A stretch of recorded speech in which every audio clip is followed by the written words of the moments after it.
Parshuram special branch का officer है, यूं ही तो नहीं जाने देगा दुश्मनों को। देखते हैं अब वो कौन सा नया रूप धारण करता है दुश्मनों तक पहुंचने के लिए। फुल स्टोरी की अपडेट जानने से पहले अगर आपने हमारे चैनल सर्व एक्सप्लेन को सब्सक्राइब नहीं किया तो फटाफट से चैनल को सब्सक्राइब कर लें ताकि डेली नोटिफिकेशन आप तक पहुंच सके। तो चलिए फटाफट से स्टार्टिंग करते हैं। शुरुआत में हम देखते हैं शालिनी के पापा कहते हैं कि बच्चों को बोर्डिंग स्कूल में डाल दो, तुम जिससे शादी करना चाहती हो मैं उससे तुम्हारी शादी करवा दूंगा। अगर शालिनी कहती है पापा मैंने आपसे कितनी बार कहा कि मेरा किसी के साथ कोई भी रिश्ता नहीं है। लहार कहते हैं लोग तो यही बातें कर रहे हैं। शालिनी की काकी भी कुछ कम नहीं है, वो कहती है तुम हमसे बातें छुपाने की कोशिश कर रही हो। तो मुंबई में नहीं पूरे देश में सब कुछ पता चल गया है, तुम्हारा किसी लड़के के साथ नाजायज रिश्ता है, तुमने हमारी इज्जत को मिट्टी में रोल दिया है। शालिनी कहती है प्लीज ऐसी बातें मत कीजिए। आराध्या कहती है क्यों ना करें ऐसी बातें, आपकी वजह से हमारी पूरी फैमिली का नाम खराब हो गया है, आपकी वजह से ही मेरा पति कबीर किसी को मुंह दिखाने के लायक नहीं बचा, उसे कोर्ट जाना पड़ा, उसे जेल जाना पड़ा, उसको पता नहीं कैसे कैसे लोगों ने क्रिमिनल बोला। अब शालिनी देशमुख जी आप बताइए आपको कैसा लग रहा है। हार कहते हैं छोड़ो ये सब शालिनी, अब तुम्हारे पास दो ही रास्ते हैं, या तो तुम मेरे साथ चलो,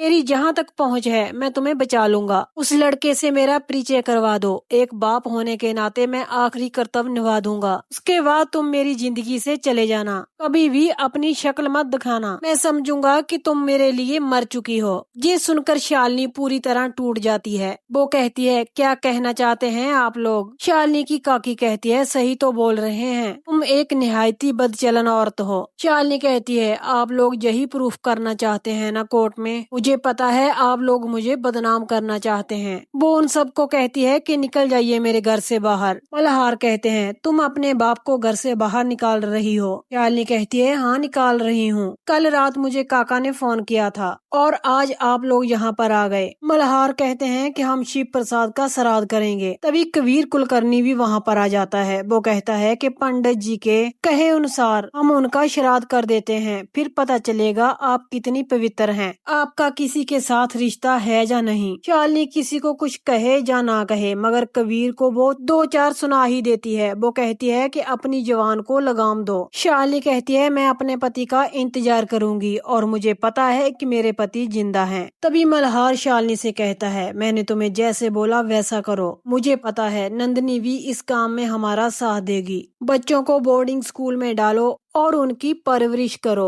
और उस लड़के के साथ शादी कर कर जहाँ से निकल जाओ हमारी जिंदगी से बाहर। शालिनी कहती है पापा आप कैसी बातें कर रहे हैं, आप पिता हैं मेरे। मगर मल्हार तो सारे रिश्ते नाते तोड़ चुका होता है। वो कहता है कि तुम मेरी कुछ नहीं लगती, तुम हमारे खानदान पर एक कलंक हो, धब्बा हो तुम। ये कहकर वो सब लोग वहाँ से चले जाते हैं। शालिनी चीखती रहती है, चिल्लाती रहती है। वो कहती है कि कोई मेरी बात क्यों नहीं मान रहा। शालिनी की एक उलझन खत्म नहीं होती, दूसरी उलझन और आ जाती है। उसको प्रिंसिपल का फोन आता है, वो उसको स्कूल बुलाती है और प्रिंसिपल मैम कहती है कि आपके बच्चों को टीसी दे दिया गया है। ये सुनकर शालिनी के पैरों तले से जमीन खिसक जाती है। प्रिंसिपल कहती हैं कि अब वो बच्चे इस स्कूल में नहीं पढ़ सकते, हम उन्हें अपने स्कूल में नहीं रख सकते। शालिनी कहती है नहीं ऐसा मत कीजिए, मेरे बच्चों का फ्यूचर खराब हो जाएगा, मेरे बच्चों के बारे में कुछ तो सोचिए, मैं अपने बच्चों को लेकर कहाँ जाऊंगी, मैं अकेली नारी हूँ। प्रिंसिपल कहती है आपने ही अपने पति को मारा है, मैं आपकी बहुत इज्जत करती थी लेकिन अब मैं नफरत करती हूँ। ये कहकर प्रिंसिपल फोन बंद कर देती है। शालिनी के हाथ से फोन छूट जाता है और वो खुद टूट जाती है। शालिनी पर दुखों का पहाड़ टूट जाता है। वहीं पर हम शिव प्रसाद को देखते हैं। उसके पास शालिनी आती है। वो कहती है कि तुम्हारे लिए एक खुशखबरी है, डॉक्टर ने कहा है कि तुम पहले से बहुत ठीक हो गए हो और वो बहुत जल्दी तुम्हें यहाँ से छुट्टी भी दे देंगे। मैं तुम्हें बता नहीं सकती कि मैं कितनी खुश हूँ। शालिनी शिव प्रसाद की ओर हग करने जाती है मगर शिव प्रसाद उसे हाथ से रोकता है और कहता है कि तुम मुझे शीतल ऐसे गले नहीं लगा सकती। क्या कहा था तुमने, मेरी पत्नी शालिनी का किसी और मर्द के साथ रिश्ता है और तुम ये प्रूव भी करने वाली थी। शालिनी कहती है हाँ। शिव प्रसाद कहता है कि मैंने तुम्हें क्या कहा था, जब तक तुम ये साबित नहीं करती तब तक तुम मुझे छू भी नहीं सकती। शिव प्रसाद कहता है, जो मेरा मन है, जो मेरा शरीर है, सिर्फ और सिर्फ शालिनी का है। तुम्हारे सामने तो मैं एक जिंदा लाश हूँ। शीतल कहती है, इतना प्यार करते हो बीवी से? शिव प्रसाद कहता है, बहुत प्यार करता हूँ, तुम कभी नहीं समझ पाओगी। शीतल कहती है, इसीलिए तुम्हें उसने गोली मार दी, एक बार भी नहीं सोचा, ना तो खुद के बारे में और ना ही बच्चों के बारे में। शिव प्रसाद कहता है, ऐसा हो ही नहीं सकता, मैं अपनी आंखों पर ही नहीं विश्वास करता। शीतल शिव प्रसाद की आंखों में आंसू देखती है। वो कहती है, एक स्पेशल ब्रांच के ऑफिसर के आंखों में आंसू? शिव प्रसाद कहता है कि ये आंसू नहीं है, इसमें लव है, वो भी सिर्फ और सिर्फ शालिनी के लिए। शिव प्रसाद कहता है, मैं आज भी उससे प्यार करता हूँ, शी इज माई लाइफ। शीतल तभी बदतमीजी पर आ जाती है। वो शिव प्रसाद के जोरदार चांटा लगाती है, उसका गिरेबान पकड़ती है और कहती है कि तुम ऐसा नहीं कर सकते हो,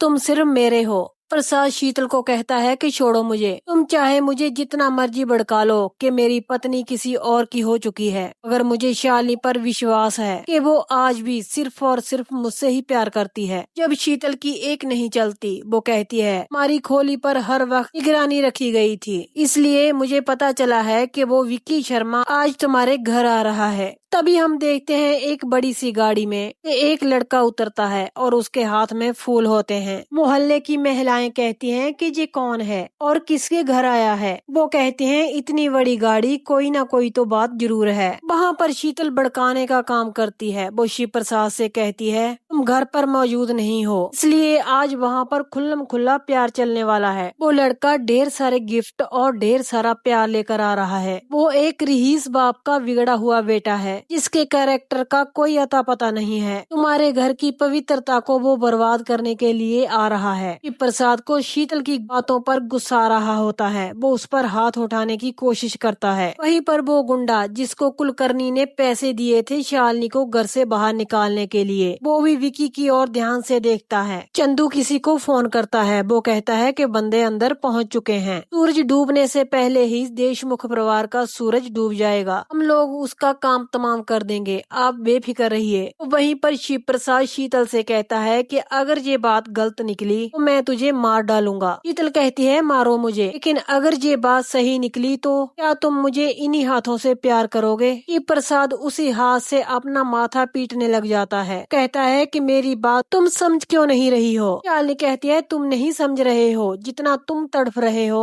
से कहीं ज्यादा मैं तड़फ रही हूँ। वो कहती है, शालिनी तुम्हारी मौत है और मैं तुम्हारी जिंदगी हूँ। जिंदगी और मौत के बीच एक बंदा खड़ा है जिसका नाम है विक्की शर्मा। जी शीतल तो शालिनी को पूरा बदनाम करने पर उतर चुकी है। वहीं पर शालिनी भगवान के आगे बैठकर उससे प्रार्थना करती है कि भगवान जी मेरे पति को वापस कर दीजिए। आपको तो पता है मैंने उनको नहीं मारा है, अगर पूरी दुनिया को यही लगता है कि मैंने उनको मारा है, आप ही मुझ पर दया कीजिए, मेरी अर्जी सुन ले प्रभु। तभी बाहर डोरबेल बजती है। शालिनी को ऐसा लगता है जैसे शिव प्रसाद आ गया हो। शालिनी कहती है, भगवान जी आपने तो मेरी इतनी जल्दी सुन ली। तभी पीहू कहती है, मम्मी कोई बाहर आया है। चिंटू कहता है कि मैं देखता हूँ। चिंटू जब दरवाजा खोलता है उसके सामने वही विक्की शर्मा होता है। चिंटू उसे देखता ही रह जाता है। वो शालिनी शालिनी कहता हुआ विक्की शर्मा अंदर आ जाता है। वो ऐसे रिएक्ट कर रहा था जैसे कि वो शालिनी को सालों से जानता हो। शालिनी उसे कहती है, आप कौन? विक्की कहता है, जे आप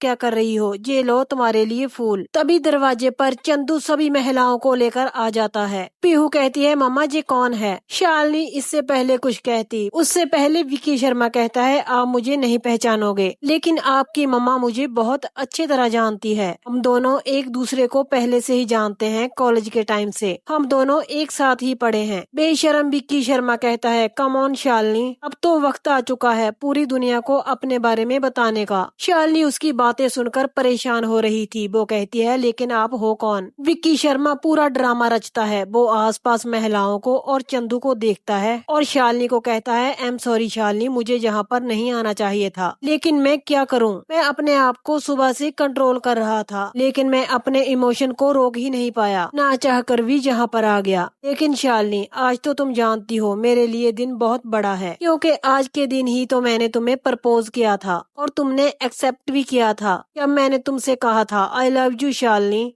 विक्की शर्मा भी बेशर्मी की सारी हदें पार कर जाता है। वो पास खड़े बच्चों का भी लिहाज नहीं कर रहा था। वो विक्की शर्मा कहता है, मुझे अच्छे से याद है तुमने उस दिन ये भी कहा था कि तुम बहुत दुखी हो, तुम्हारे पति शिव की वजह से तुम बहुत दुखी हो। चार्ली उससे कहती है, जी क्या अनाप शनाप बके जा रहे हो। विक्की शर्मा कहता है, मैं बिल्कुल सच बोल रहा हूँ, मुझे पता है तुम इन सब लोगों से घबरा रही हो, तुम इनके सामने झूठी एक्टिंग कर रही हो। वो यही बस नहीं करता, वो कहता है तुम्हारा ही तो प्लान था उस शिव को मनाली लेकर जाने का और वहाँ पर ले जाकर उसको मारने का। तुमने ही तो मुझे कहा था मैं तुमसे बहुत प्यार करती हूँ और मैंने तुम्हें बार बार रोका था तुम अपने पति को मत मारो, लेकिन तुम यही बोलती रही कि ये मुझे डिवोर्स नहीं देगा। जी विक्की शर्मा शालिनी के लिए जाल बिछा रहा था। वो सब चौल वालों के सामने उसे बदनाम कर रहा था, लेकिन शालिनी से ये बर्दाश्त नहीं हो रहा था। वो उसके एक जोरदार चांटा लगाती है। शालिनी कहती है, मुझ पर झूठा और गलत इल्जाम लगा रहे हैं आप, मेरा आप अपमान कर रहे हैं। तभी चौल की महिलाएं कहती हैं, ये लड़का जहाँ पर क्या कर रहा है, ये अच्छा खासा जवान है, ये तो तुम्हारा वही आशिक है जिसका अखबार में छपा हुआ था। तो आज के एपिसोड का यहीं पर एंड हो जाता है। शालिनी को बुरी तरह फंसाया जा रहा है। देखते हैं आगे का एपिसोड कौन सा मोड़ लेता है, लेकिन आने वाला एपिसोड बेहद ही इंटरेस्टिंग होने वाला है। इसकी फुल अपडेट जानने के लिए आप हमारे चैनल को सब्सक्राइब जरूर कर लें। अगर आपको हमारी वीडियो अच्छी लगी तो लाइक जरूर कर दें। तो कल मिलते हैं आपसे एक और नए एपिसोड की अपडेट के साथ।